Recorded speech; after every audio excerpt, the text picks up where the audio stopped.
جدا النهارده، حاسس ان اليوم هيكون احسن من امبارح، او دي امنيه عندي ان اليوم النهارده يكون احسن من امبارح. امبارح انا كنت بادئ اليوم بتفاؤل، اليوم حلو، يوم لذيذ، يوم لطيف. فجاه في اخر اليوم فاهم اتقفلت بطريقه غبيه، ولكن النهارده ان شاء الله مفيش حاجه تاثر عليا. النهارده انا خدت مناعه خلاص من الموضوع ده. انا فاهم هي حاجه بتحصل لك بعدين انت بتاخد منها مناعه، مهما يحصل خلاص كده بعد كده انت بتبقى تمام. فانا الحمد لله بقى تمام النهارده، حتى لو في اي مشاكل في النت او اي حاجه فانا هبقى تمام، مفيش اي مشكله خالص، ما تقلقوش. وانا متفائل جدا باليوم النهارده، واليوم النهارده يبقى يوم لذيذ، يوم لطيف، يوم حلو كده ان شاء الله.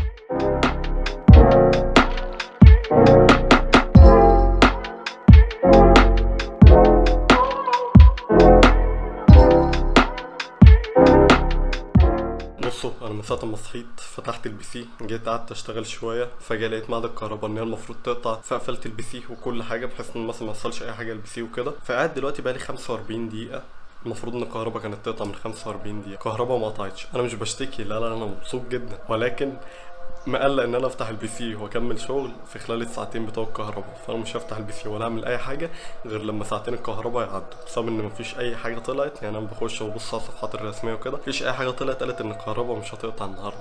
فانا مقلق الصراحه، فانا عشان ايه ما يحصلش اي حاجه للبي سي قررت ان انا اقعد ما اعملش اي حاجه في الساعتين دول برضه، كان الكهرباء قطع وكل حاجه. بس شكرا لو الكهرباء مش هتقطع فعلا، شكرا.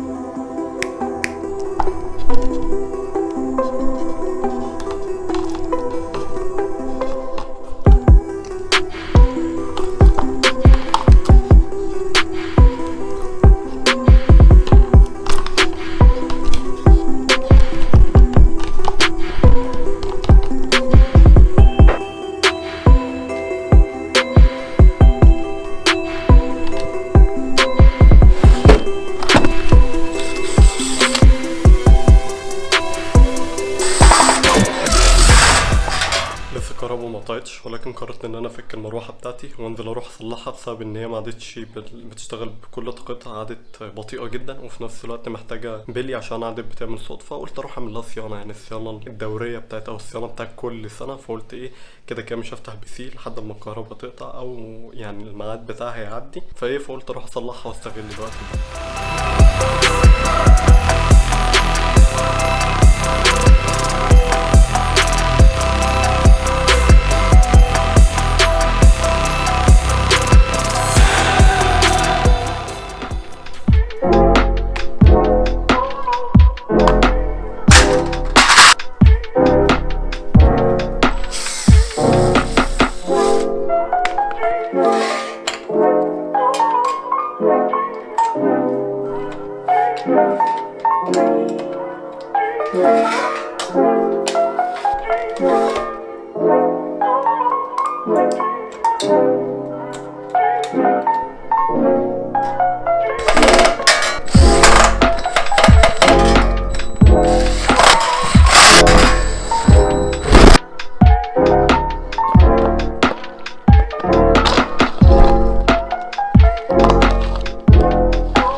بروح اشتغل بعيدا عن الشكل اللي انا فيه ده، شكل يعني فاهم معانا مش عارف ايه والكلام ده كله. محتاج اخد دش دلوقتي، ولكن بروح اشتغل بعد تقريبا ساعتين. يعني انا ضيعت ساعتين غير الساعتين اللي المفروض كنت مضيعهم، ولكن الحمد لله الكهرباء ما قطعتش النهارده، وفي اخبار ان هي مش هتقطع تاني، فيا رب ما تقطعش تاني.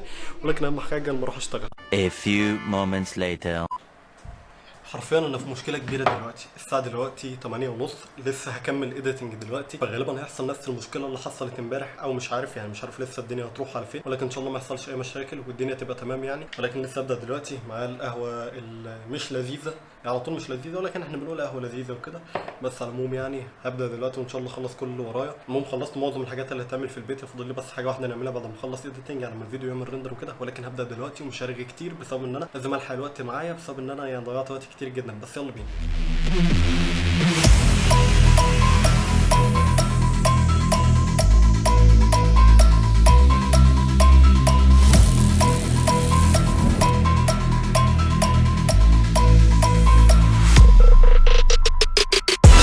How heavy is that?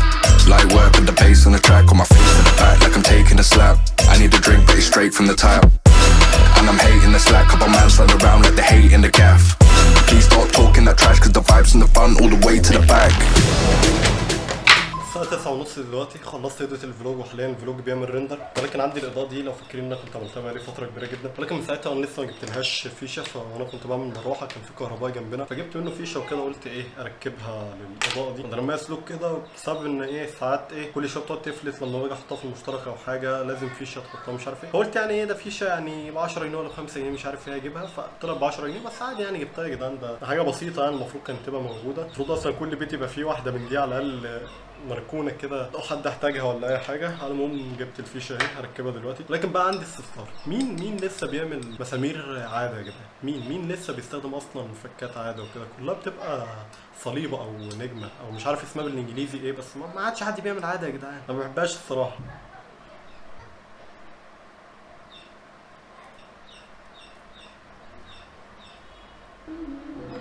كده اقدر اقول لك ان انا خلاص ركبت الفيشه دي وركبت تمام جدا. كده بقت الاضاءه كامله يعني جاهزه ان احنا نحط الفيشه دي في اي مكان. كده انتهيت. حاليا الفلوج يخلص ريندر ننزل نعمل له ابلود.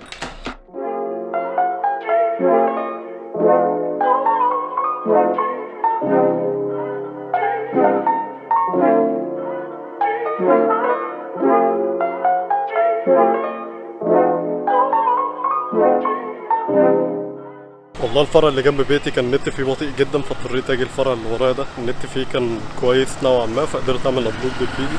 اي نعم متاخر عن الوقت اللي انا المفروض كان ينزل فيه، ولكن الحمد لله ان انا قدرت اعمل ابلود. انا النهارده ولا هتعصب ولا هتضايق ولا اي حاجه. الواحد بقى عنده مناعه الصراحه يعني، فاهم من الحاجات دي كلها. خلاص الواحد يعني بقاله كتير قوي في المعاناه دي، فالواحد اكتسب مناعه من النقطه دي، عشان كده خلاص ولا هتضايق ولا اي حاجه، فانا تمام جدا.